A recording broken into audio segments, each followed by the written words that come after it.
அறிவலை நேயர்களுக்கு எனது அன்பான வணக்கங்கள்.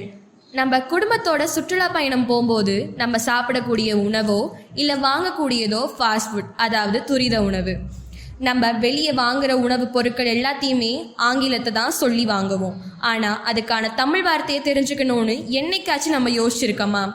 இப்போ அதுக்கான தமிழ் அர்த்தத்தை தெரிஞ்சுக்கலாம் வாங்க.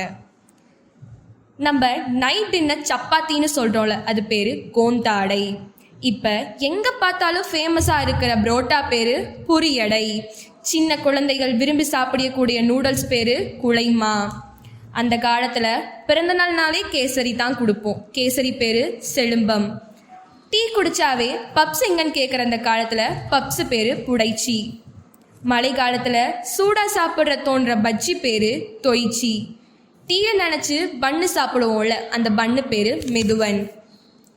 தோசை நல்லா ரோஸ்ட் மாதிரி போடுங்கன்னு சொல்கிறோம்ல, அந்த ரோஸ்ட் பேர் முறுவல். திருப்பதி போய் சாமி கும்பிட்றோமோ இல்லையோ லட்டு வாங்கிறதுக்காக போகிறோம். லட்டுனா கோழினி. போண்டா வடைலாம் சாப்பிட்றோம்ல, போண்டானா உளுந்தை. ஸ்வீட் கடைக்கு போனால் சாப்பிட்ற தோணுற இனிப்பு வகையில் ஒன்று தான் சோமூஸ், பிறைமடி. இட்லி தோசை தொட்டு சாப்பிடுவோம்ல சட்னி, அது பேர் தான் துவையல். புரோட்டால குருமா ஊற்றி சாப்பிட்றோம்ல குருமா, அது பேர் கூட்டாளம். தீபாவளி காலகட்டம் வந்தாலே நம்ம விரும்பி சாப்பிடக்கூடிய இனிப்பு வகை தான் ஜாங்கிரி, முருங்கனி. மூச்சு முட்டை சாப்பிட்டு செரிமானத்துக்காக குடிக்கக்கூடியது தான் சோடா, காளகம். என்ன நேயர்களே, இந்த நிகழ்ச்சியில் நம்ம துரித உணவோடு இன்னும் பல வகையான தமிழ் பெயர்களை பற்றி தெரிஞ்சுக்கிட்டோம்.